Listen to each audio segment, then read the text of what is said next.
Téléspectateurs, auditeurs qui souhaitent vous interpeller sur l'ubérisation de la société. Steve, bonjour, vous avez 26 ans, vous êtes artisan de taxi au Bourget. Bonjour Steve. Bonjour Jean-Jacques, bonjour Monsieur Macron. Bonjour monsieur. Question Steve, allez-y. Alors voilà, donc effectivement je suis un ancien chauffeur VTC déjà, devenu taxi aujourd'hui parce que j'ai envie de gagner ma vie et non être esclave de mon travail. Et ma question était donc de savoir si à l'époque du conflit taxi-VTC, Monsieur Macron, vous n'aviez pas pris position trop tôt, et si aujourd'hui avec un peu plus de recul, avec un peu plus de recul, quelle était votre position sur l'ubérisation de la société? Alors ce terme, il veut tout dire et rien dire, ubérisation. Michel Onfray, qui vous accuse d'être l'ubérisateur en quelque sorte. Mais qu'est-ce que c'est de la société? Qu'est-ce que c'est l'ubérisation? Oui. C'est la désintermédiation en quelque sorte. Bon, d'abord bonjour monsieur et merci pour cette question et je vois que vous avez fait un choix d'ailleurs qui montre qu'il y a un parcours. C'est ça le plus important. Uber, mais comme tout ce qu'on appelle les VTC, donc ces sociétés qui n'ont pas attendu Uber, il y a beaucoup d'autres Français qui l'ont fait avant. Elles ont conduit à venir bousculer un ordre établi dans le transport de personnes. Moi, je suis favorable à ce qu'on bouscule l'ordre établi. Parce qu'ils ont créé des opportunités et des emplois. Et d'ailleurs, est-ce que monsieur aurait eu un emploi il y a 2 ou 3 ans quand il a commencé comme chauffeur VTC? Est-ce qu'il l'aurait eu tout de suite au taxi? Pas sûr. Ça lui a permis de franchir une étape.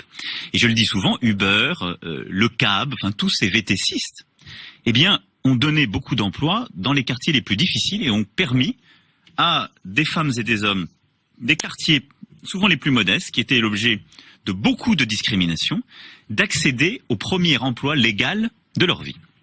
Deuxième point, ce que je n'ai jamais défendu et ce que je condamne dans le modèle Uber, c'est la fiscalité d'Uber. C'est que la société tête de pont, elle ne paye pas ses impôts en France et elle est en concurrence avec des sociétés qui le payent. Et ça, c'est une démarche européenne. Elle n'est pas la seule. Hein. Ça n'est pas la seule. Et ça, c'est une démarche européenne que nous devons conduire pour empêcher les montages fiscaux et l'optimisation fiscale. Donc ça, je suis contre. C'est pour ça que je vous dis, je suis pas à l'ubérisation. Troisième sujet. Allez-y. Ces sociétés, mais c'est vrai aussi, vous savez, de beaucoup de sociétés de taxi. Elles ne salarient pas les gens, elles prennent des auto-entrepreneurs ou des indépendants avec lesquels elles entretiennent une relation qui du coup est beaucoup plus dure. Et on l'a vu il y a quelques semaines, dans le conflit qu'il y a eu entre Uber et ses VTCistes, elle peut d'un seul coup décider de baisser les prix et les rémunérations, et donc fragiliser leur équilibre, parce qu'ils n'ont pas les mêmes garanties que des salariés. Et donc je suis là-dessus favorable à ce qu'il y ait des flexibilités, mais je veux des protections. Et donc, j'ai d'ailleurs rencontré à plusieurs reprises certains représentants des VTCistes qui se battaient contre Uber. J'ai défendu Uber pour créer de l'emploi et contre des politiques un peu de blocage qui voulaient qu'il n'y ait pas de bonne concurrence. Mais je défends celles et ceux qui veulent protéger leurs droits face à Uber et qui pensent qu'il peut d'un seul coup changer ses prix et passer sous le SMIC des jeunes moins jeunes, qui travaillent beaucoup d'heures par semaine. Voilà. Bon, donc je pense qu'il faut de l'innovation dans la société. Oui. Il faut changer les choses, mais en même temps, il faut Steve qui n'est pas d'accord. Mais attendez, je vais aller au bout.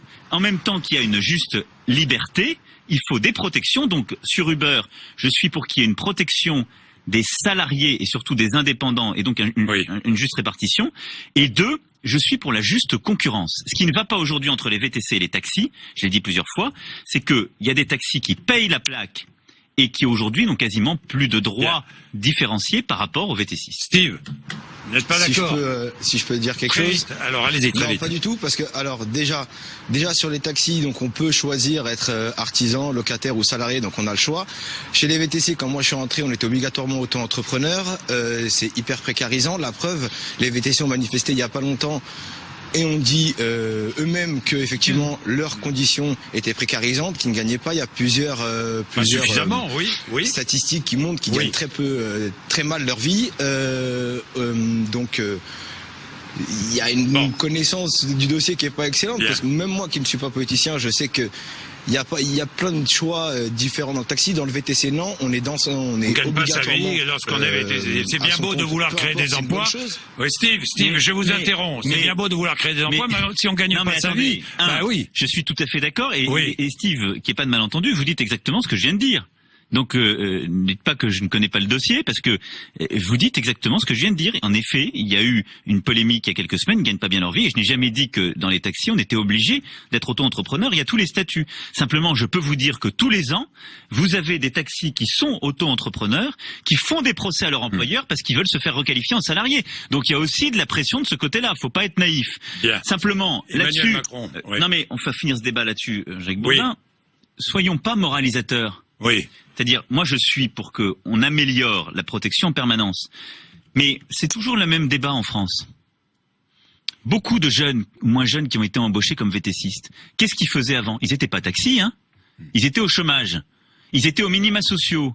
Ils étaient parfois en train de dealer ou autre dans les quartiers. C'est ça la réalité.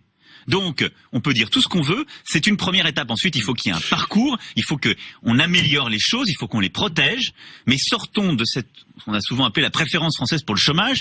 Comme on veut qu'il y ait toutes les protections, toutes les barrières, on préfère que les gens restent en dehors de l'emploi. Si aujourd'hui, tous les jeunes qui ont été embauchés par les VTCistes, on savait les embaucher dans les taxis, dans des métiers bien payés, etc., ce serait formidable et on serait pas là pour se parler. Bien. Ça n'est pas le cas. Donc, c'est pas parfait, c'est une bataille de chaque jour, c'est une bataille pour le progrès social et la justice sociale, et je veux aussi la faire mienne, mais sortons également des caricatures.